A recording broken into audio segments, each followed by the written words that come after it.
Hi bazala bami zitho, welcome to Umkosi noMagatsheni. I am uMagatsheni. Umkosi wethu wanamhlanje bazala bami zitho is about the late Dr. Pet, guys.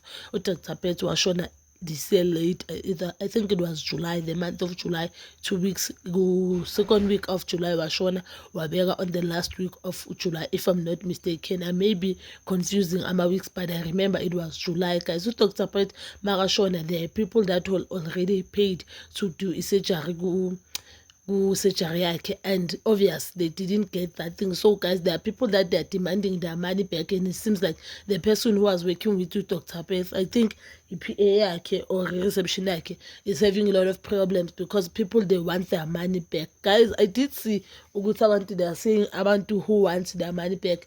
It may sound as if they are selfish because Dr. Aseko, but remember guys, Dr. Peth, they were not less. It was something above 100k. So obvious anyeke uzubhadala 100k to do something. Then I will told just because Dr. Akasekho mhlawumbe then uvela uthule uthi ayi akasekho, that means I lost my 100k. And remember, it's not everyone oyenza PPL who has money. Some people, guys, they do save for these surgeries. These cosmetic surgeries, they are very expensive, and they are not just doing it for fame. There are people who are not influencers or celebrities who really want to look good.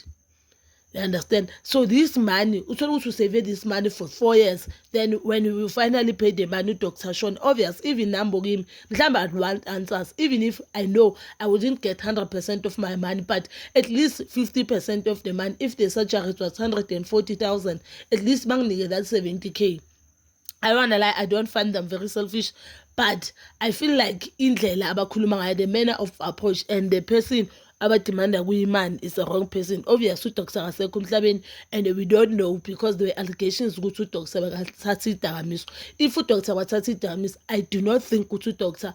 bekanama-savings or any sort of money, but I believe ukuthi family, and family, I don't think umama wakhe uzothatha imali mhlawumbe if uDr. wanengane imali eselela ingane abhadala abantu. I don't think so.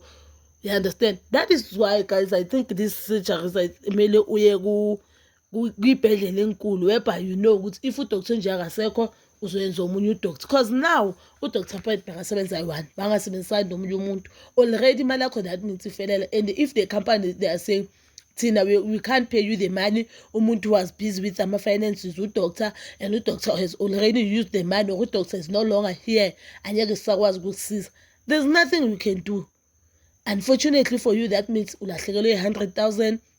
You just need to move on, save again, then go to a take.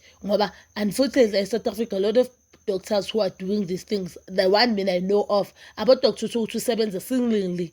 That means usebenza one. Akabonga akahlangananga nomunye doctor, or mhlawumbe it's not a group of doctors, because if it was a group of doctors, I think ngabe sebenza plan ngama-patient wakhe, and ngabe already ama-patients owathola umsebenzi, even though not kuye but komunye umuntu. Get, I feel sorry for lama-patient angazange solo khona kenza ama-PPL wabo, and they already booked and paid in full. I feel very sorry, but if nilahlekele, we just need to move on, and there's nothing you can do.